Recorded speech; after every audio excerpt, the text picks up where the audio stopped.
Nobody can stop this flow. Hallelujah. Hallelujah. ఉత్తరాలు రాసి, నీ ఉప్పు తిన్న వారం రాజు, నీకు నష్టం కలగకుండా మేము చూసుకోమని చెప్తున్నాం. ఈ కలహకారులు, ఈ తిరుగుబాటు చేసిన వారు, ఈ చెడ్డవారైన వారు ఈ చెడు పట్టణంను మళ్ళీ కడుతున్నారు కదా.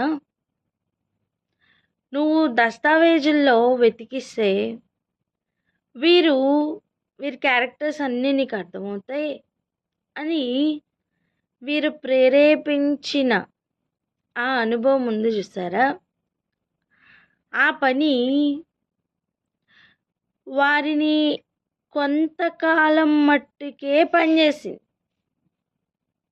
అంటే వారి ఉద్దేశమే ఫలించినట్టుగా కొంతకాలం వరకే కనిపించింది. కానీ ఎక్కువ కాలానికి జరిగిన విషయం ఏంటంటే, మనం చదువుకున్న మరలా దర్యావేషు దస్తావేజుల కొట్టులో, ఖజానాలో దస్తావేజుల కొట్టులో మళ్ళీ వాటిని వెతికించి వాటిని వెలికి తీసినప్పుడు తిరుగుబాటు చేసిన జనాంగం గురించి కనపడలా, జారీ అయిన ఆజ్ఞ కనపడింది. హల్లెలూయా. హల్లెలూయా. జారీ అయిన ఏం కనపడ్డదండి? ఆజ్ఞ కనపడ్డది. ఆజ్ఞ కనపడ్డది. ఈరోజు ఆ విషయాలను చూద్దాం. రండి వెళ్దాం. ఎజ్రా గ్రంథం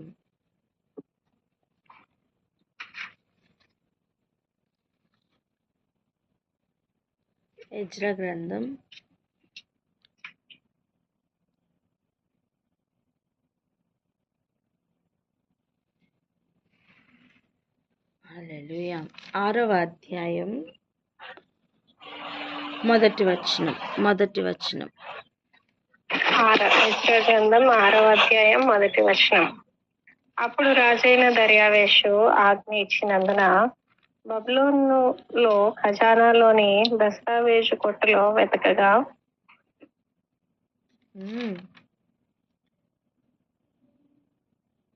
దస్తావేజుల కొట్టులో వెతకగా ఏమైందట? 2వ వచనం. మాదీయుల ప్రదేశమందు ఎగ్బతానాయనపురంలో ఒక గ్రంథము దొరికెను. దానిలో రాయబడి ఉన్న ఈ సంగతి కనపడెను. వారు ఎక్స్పెక్ట్ చేస్తున్న సంగతి, వారు ప్రేరేపించిన సంగతి ఏంటండి? వారు ఎక్స్పెక్ట్ చేసిన సంగతి ఏంటి? వారు చెప్పిన కంప్లైంట్ ప్రకారం రాజులు వెతుకుతారు, రాజులు కనపడతారు, రాజులకి వీరు తిరుగుబాటు చేయవారుగాను, వీరు కలహకారులుగాను కనపడతారు అని వారి ఆలోచన. కానీ వారు చేసిన కార్యం ఇదిగో ఈ గ్రంథము దొరికినట్లుగా చేసింది. హల్లెలూయా.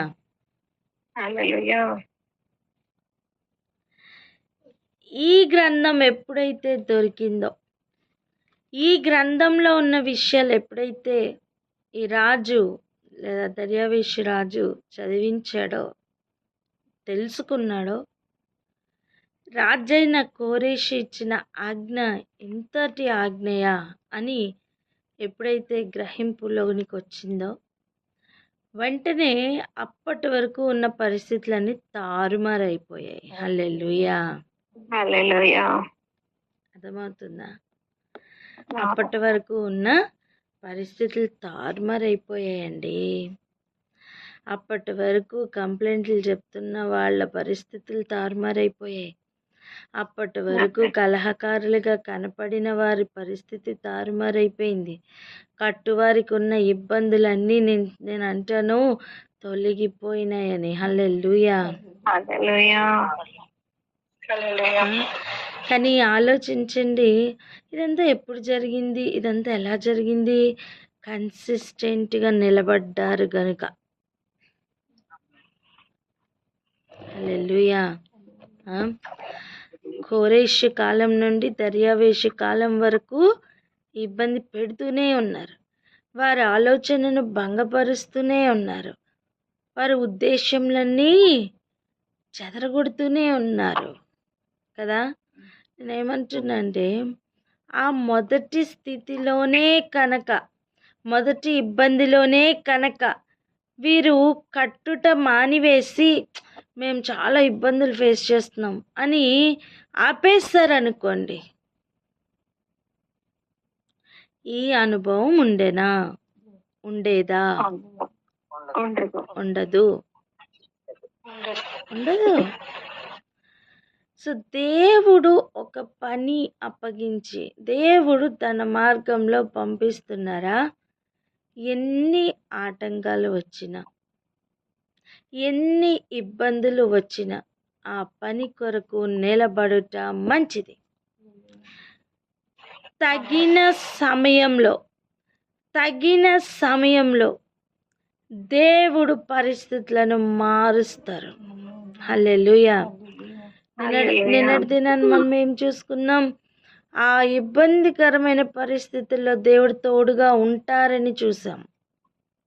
యెహోవా కలుగ చేసుకుంటారండి, విడిచిపెడతారనుకుంటున్నారా? లేదు, నన్ను ఎవరు చూడట్లేదు, నా బాధ ఎవరికి తెలియట్లేదు, నా కష్టం ఎవరికి అర్థం కావట్లేదు అనిపిస్తుంది. కానీ ప్రభు చెప్తున్న శ్రేష్టమైన మాట ఏంటో తెలుసా? నీ సహనం నాకు తెలుసు, నీ క్రియలు నాకు తెలుసు, నీ కష్టం నాకు తెలుసు. హల్లెలూయా. ప్రతిదీ నాకు తెలుసు అని చెప్తున్న దేవుడు. ఆయనకి మరుగైనది ఏదైనా ఉందా? లేదు. దేవుడు అనుమతించకుండా ఏది మన దగ్గరికి రాదండి. హల్లెలూయా. మొట్టమొదటిగా ఆ నిశ్చయత కలిగి ఇక ఏ ఆటంకం వచ్చినా మనం ముందుకు వెళ్ళాలి. ఒకటి, ఇది దేవుని యొద్ద నుండి వచ్చిన ఆలోచన, ఇది దేవునికి ఇష్టమైన ఆలోచన అని గనక నిశ్చయత ఉందా, ఇక వెనక్కి తిరిగి చూడొద్దు. హల్లెలూయా.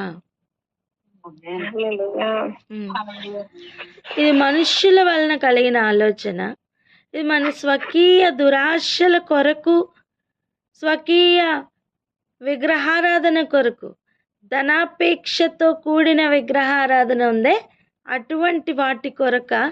అప్పుడు అది ఎలా అయినా దేవుడు భంగపరుస్తారు. అప్పుడు ఆగిపోవడమే మంచిది. అది వేరు. కన్సిస్టెంట్గా వాళ్ళు నిలబడ్డారండి. రాజులు మారిపోతున్నా, ఇబ్బందులు పడుతున్నా, ఎంత ఆటంకాలండి, ఎన్ని ఆటంకాలు. నేను అంటున్నది ఇది ఏదో చిన్న లెవెల్లో వస్తున్న ఆటంకాలు కాదు, రాజుల దగ్గర నుంచి వస్తున్న ఆటంకాలే. అంటే రాజుల ద్వారా, మంత్రుల ద్వారా కిట్టని వారు చేస్తున్న కార్యాలు. కానీ మరి ఎక్కడ ఆగలేదు. ఒక ఇబ్బంది వాళ్ళని ఆపలేకపోయింది, రెండో ఇబ్బంది వాళ్ళని ఆపలేకపోయింది, ఉత్తరాల వాళ్ళని ఆపలేకపోయింది, అబద్ధపు మాటలు, చెడ్డ మాటలు ఆపలేకపోయాయి. యేసు ప్రభు కాలం వరకు వచ్చేసరికి యేసు ప్రభు దాన్ని కొంచెం సింప్లిఫై చేసి చెప్పారు. ఏమని? మీ మీద అబద్ధపు మాటలు, చెడ్డ మాటలు పలుకున్నప్పుడల్లా మీరు సంతోషించి ఆనందించండి. ఒక దగ్గర గంతులు వేయండి అని ఉంది. ఎందుకట?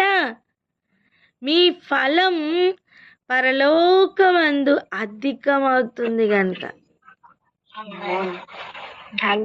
హల్లెలూయా.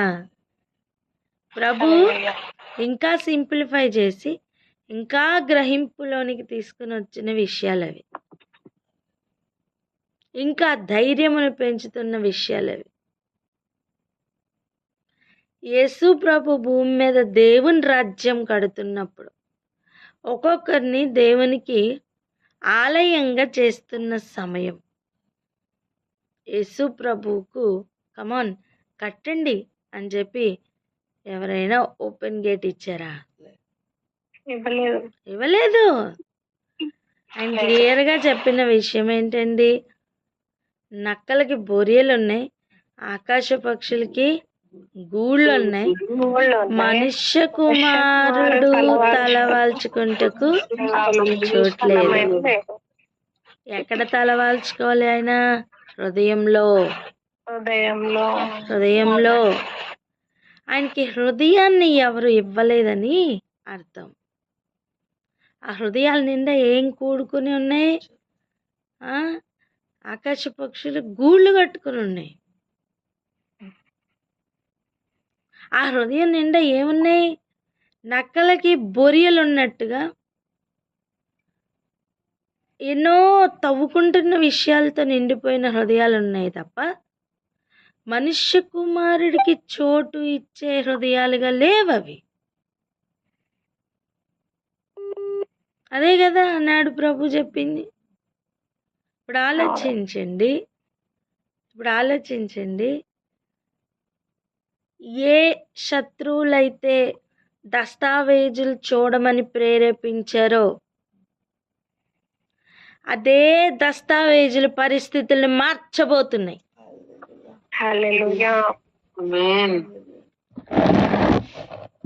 చెప్తున్న విషయం ఏంటంటే,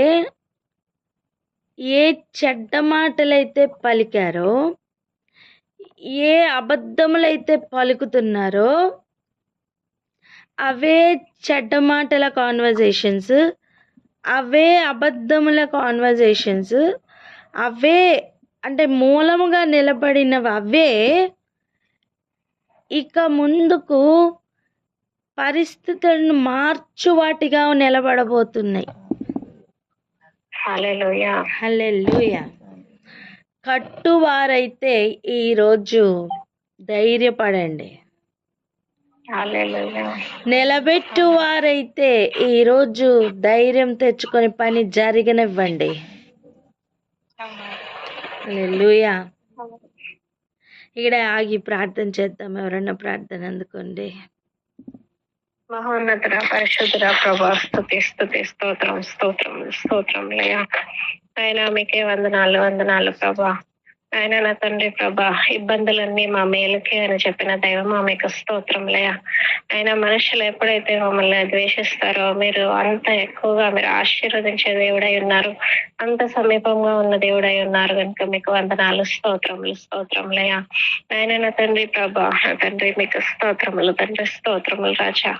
ఆయన నా తండ్రి ప్రభా, ఆయన దస్తావేజులు వెతకమని రాసినటువంటి వారు ఆయన నా తండ్రి ప్రభా, నా తండ్రి అవి కొంతకాలం మట్టుకే పనిచేశాయి కానీ ఎక్కువ కాలం అవి పని చేయలేదు. ఎందుకనగా నా తండ్రి ఆ గ్రంథములు దొరికిన తర్వాత, ఆ దస్తావేజులు దొరికిన తర్వాత సమస్తమైన పరిస్థితులు మా తారుమారైపోయాయి ప్రభా, మీకు వందనాలు. ఆయన కట్టువారి యొక్క ఇబ్బందులు తొలగిపోయాయి కనుక మీకు వందనాలు స్తోత్రములయ్యా. ఆయన నా తండ్రి ప్రభా, ఆయన ఒకవేళ వాళ్ళు కట్టడము ఆ ఇబ్బందుల్లో ఆపివేసి ఉంటే ఇలాంటి అనుభవం వారు పొంది ఉండకపోవచ్చు. కనుక నా తండ్రి ఏ పరిస్థితుల్లోనైనాను, ఏ సమయంలోనైనాను నా తండ్రి ప్రభా, నాయన ఎన్ని ఇబ్బందులు వచ్చినాను తలపెట్టినటువంటి పని ఆయన మీరు ఆలోచన ఇచ్చి నడిపిస్తున్నటువంటి ఏ పనిని కానీ, మందిరపు పని కానీ ఆయన ఆపేటువంటి వారుగా మేము ఉండొద్దు ప్రభా, మీకు వందనాలు స్తోత్రములు. వెనుకకు తిరిగి మళ్ళీ చివారుగా ఉండొద్దు ప్రభా, మీకు వందనాలు స్తోత్రములు తండ్రి. ఆయన మీకే స్తోత్రములు. ఆయన నా తండ్రి ప్రభా, ఎల్లప్పుడూ మేము గంతులు వేయచ్చు నా తండ్రి. మా చెడ్డ మాటలు ఎలా పలికినప్పుడు ఆయన పరలోకమందు మా ధనము అధికమగును గనుక మీకు వందనాలు స్తోత్రములు. ఆయన అలాగున నా తండ్రి ప్రభా, ఆయన మేము ధైర్యం తెచ్చుకొని ఆలయంగా మారేటువంటి అనుభవంలోనికి నడవాలి. అటు కృప మాకు అనుగ్రహించి మనం వేడుకుంటున్నామయ్యా, మీకు స్తోత్రములు. ఆయన నా తండ్రి మనుష్య కుమారుడికి తలవాల్చుటకు ఆయన స్థలమైనను లేదు అని చెప్పిన ప్రభా, ఆయన నా తండ్రి ఆకాశ పక్షులకు గోళ్ళు ఉన్నాయి, నక్కలకు బొరియాలున్నాయి, ఆయన మీకు తలవాల్చుటకు స్థలమే లేదు అన్నారు. నాయన నా తండ్రి మా హృదయము అన్నీ కూడా నా తండ్రి ఆయన అందరి హృదయాలు మీరు తలవాల్చుకునేటువంటి హృదయాలుగా మారినట్లు ఆయన తండ్రి మీరే మా హృదయంలో నాయన సింహాసనాసీనుడే ఏలమని ప్రార్థిస్తున్నామయ్యా. రమ్మని వేడుకుంటున్నాము తండ్రి. మీకు స్తోత్రములు అయినా నా తండ్రి. మీకు మా చోటిచ్చేటువంటి హృదయంగా మా హృదయాలు ఉండాలి ప్రభా. మీకు వందనాలు సమర్పిస్తున్నాం తండ్రి. స్తోత్రములయ్యా.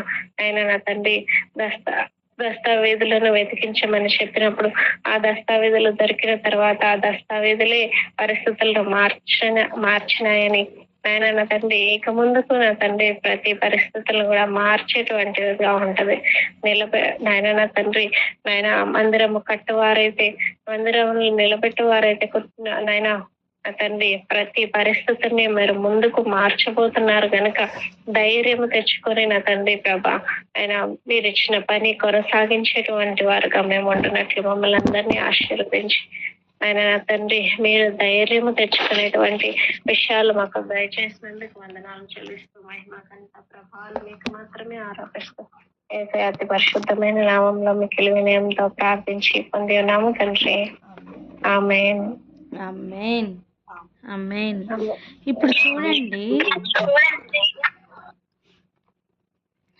ఈ దస్తావేజుల కొట్టులో వెతకండి, మీకు ఏం దొరుకుతాయో చూడండి.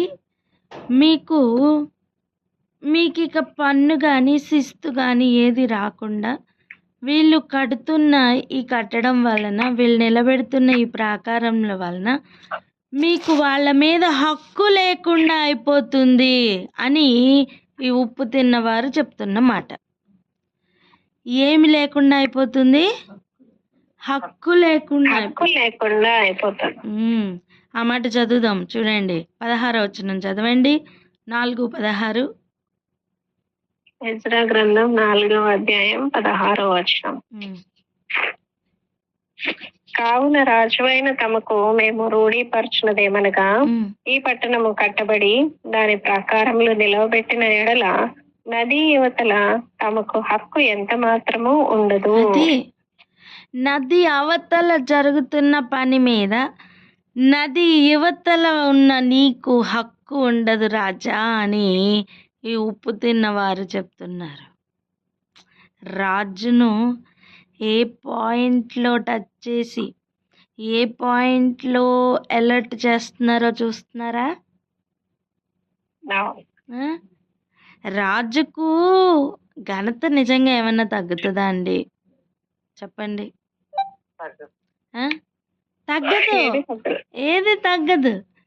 దర్యావేషికి ఏమైనా ఘనత తగ్గిందా? కోరేష్కి తగ్గిందా? తగ్గలేదు, ఏది తగ్గలేదు. నిజానికి వారి పేర్లు ఈ పరిశుద్ధ గ్రంథంలో రాయించారు. అలాంటిది వీరు చెప్తున్న మాట ఏంటి?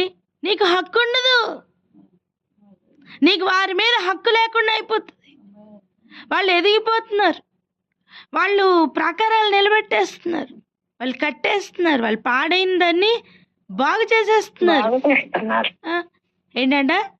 పాడైన దాన్ని బాగు చేసేస్తున్నారట. అదే ప్రాబ్లం. ఇక నీకు ఆ పాడైనదిగానే ఉంటే నీకు వాడి మీద హక్కు ఉంటుంది. వాళ్ళు బాగుపడితే నీకు హక్కు ఉండదు. మీకు అర్థమైందా? నీకు హక్కు ఉండదు అంటే ఎప్పటి వరకు? బాగైనంత వరకు. ఒకవేళ నీకు వాళ్ళు బాగుపడిపోయారా, నీకు హక్కు ఉండదు. కొంచెం గ్రహించండి, కొంచెం గ్రహించండి. మూర్ఖురాలు తన చేతులతో తను ఇల్లును ఊడబెరుక్కుంటుంది, జ్ఞానవంతురాలు ఇల్లు కట్టుకుంటుంది. కొంచెం ఆలోచించండి. ప్రాకారములు కట్టబడి నిలబడితే, పాడైనది కట్టుకోగలిగితే అనవసరమైన ఏ అధికారములు పని చెయ్యలేవు. నా జనులు జ్ఞానం లేకే నశించిపోతున్నారు అంటున్నారండి దేవుడు. నది అవతల ఉన్నవానికి నది యువతలో ఉన్న వారి మీద హక్కు కావాలట.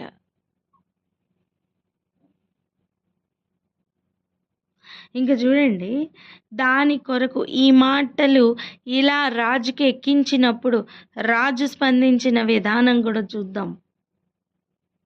చదవండి నెక్స్ట్ వచనాలు. అంటే 16 చదివారు కదా, 17 చదవండి. 17. ఎజ్రా గ్రంథం 4వ అధ్యాయం 17వ వచనం. అప్పుడు మంత్రి రెహూమునకును అప్పుడు రాజు మంత్రియకు రెహూమునకును లేఖకుడగు షిబూయునకును షోమ్రోనులో నివసించు వారి పక్షముగానున్న మిగిలిన వారికిని నది యువతల ఉండు తక్కిన వారికిని మీకు క్షేమ సంప్రాప్తి యగును గాక అని ఈ మొదలగు మాటలు రాయించి సెలవిచ్చినదేమనగా. ఒక్క నిమిషం, ఎందుకు ఈ లిస్ట్ అవుట్ చేసి వీళ్ళందరికీ క్షేమ సమాచారం చెప్తూ ఈ లేఖను ప్రారంభించారు? వాళ్ళందరే ఉప్పు తిన్నవారు. అర్థమైందా? ఈ లేఖలు రాసి ఇంత ఇబ్బందులు పడుతున్న వాళ్ళు ఎవరండి? ఉప్పు తిన్నవారు. వీళ్ళు. ఈ లిస్ట్ అంటున్నది ఏంటంటే, పాడైన పట్టణం పాడైనదిగా ఉన్నంత వరకు వీరికి ఇబ్బంది కలగలా. పాడైనది బాగవుతుంటే వీళ్ళకి ఇబ్బంది వచ్చేస్తుంది. వీళ్ళు బాగు చెయ్యరు, చేసేవారిని చేయనియరు. ఈ లిస్ట్ చూసారా? ఈ లిస్టు వారందరికీ కూడా క్షేమం కలుగును కాక అని ఈ రాజుగారు, మరి ఆ రాజుగారు హక్కు పోతుంది కదా. ఉప్పు తిన్నవారి మాటలు వింటున్న రాజు. చెప్పండి.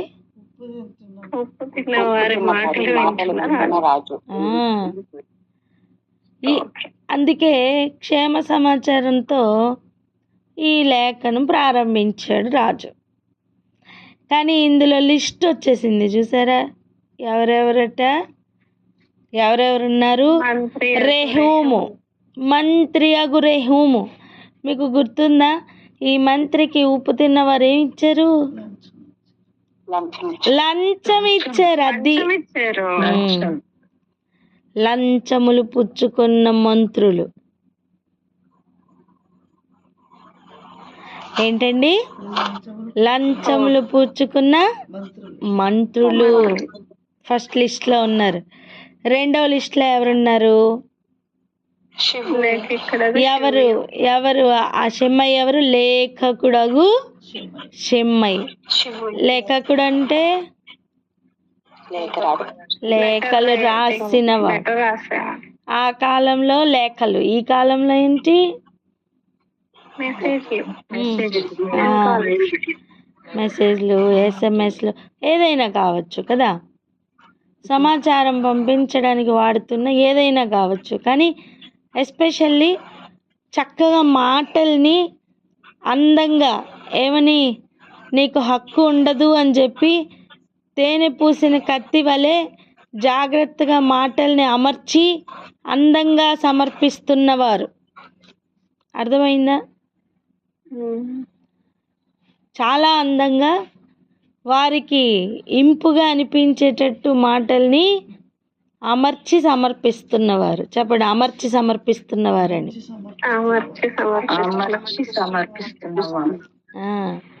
ఇలా చెప్పండి, పదాలను అమర్చి సమర్పిస్తున్నవారని చెప్పండి.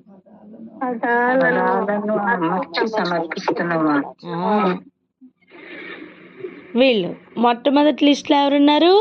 లంచములు పుచ్చుకున్న మంత్రులు. అర్థమైందా? నేను అంటాను, ఈ వీళ్ళందరికీ కూడా, ఉప్పు తిన్న వాళ్ళందరికీ కూడా ఫస్ట్ పడిపోయిన వాళ్ళు ఎవరండి? అప్పుడు లంచములు తీసుకుంటున్న మంత్రులు పడిపోయారు. అర్థమైందా? ఇంకా నెక్స్ట్ ఎవరున్నారు లిస్ట్లో చూడండి. షోమ్రోనులో నివసించు వారి పక్షముగా నున్న మిగిలిన వారికి, మిగిలిన వాళ్ళందరికీ ఒక లిస్ట్ అన్నమాట. వాళ్ళందరికీ ఏం కలుగును గాక? క్షేమ సంప్రాప్తి. క్షేమ సంప్రాప్తి అగును గాక అని మొదలుపెట్టారు. ఈ మాటలు వింటున్నప్పుడు, ఈ లేఖ చదువుకుంటున్నప్పుడు కొంతకాలం మట్టికే వీళ్ళకి ఆనందం మిగిలింది. మందిరం పని ఆపేయండి అనే ఆజ్ఞ జారీ అవుతుంది కదా. అప్పుడు మా తంత్రములన్నీ పనిచేసాయి, మా కష్టాలన్నీ ఫలించాయని వీళ్ళ సంతోషం ఎంతవరకు? కొంతకాలమే. వింటున్నారా? నేను అంటాను, రాజు హక్కు కోరుకున్నంత కాలమే. హల్లెలూయా. హల్లెలూయా. ఏ దర్యావేషుకు మరి దస్తావేజులు చూసిన తర్వాత హక్కు విషయం తెలీదా? తెలుసు. తెలుసు. మరి దస్తావేజుల్లో నేను అంటాను, ఆ గ్రంథం ఒక్కటే ఉండింటదా? ఈ లేఖ ఉండిండదా? షిమ్మయి రాసిన లేఖ ఏమైపోయింది?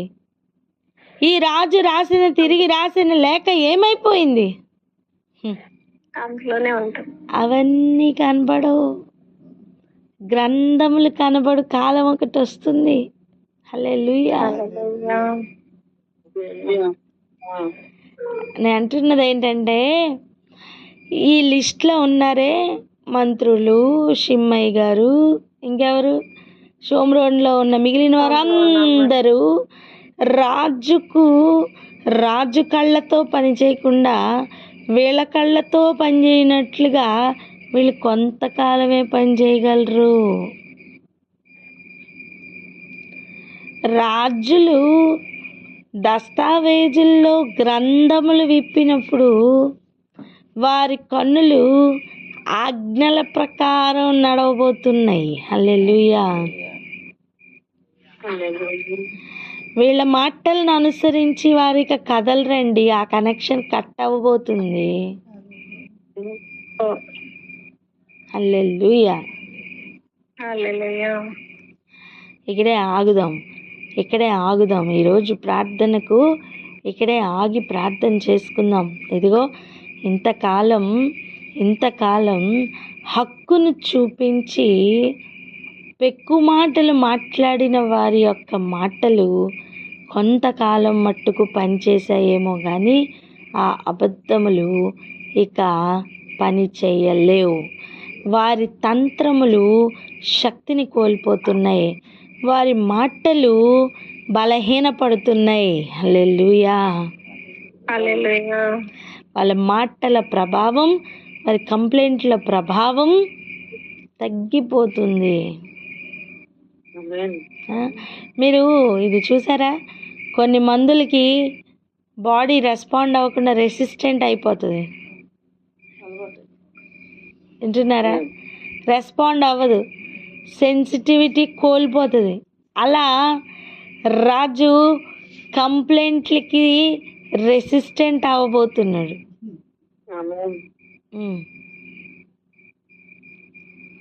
ఎంతమందికి అర్థమవుతుంది?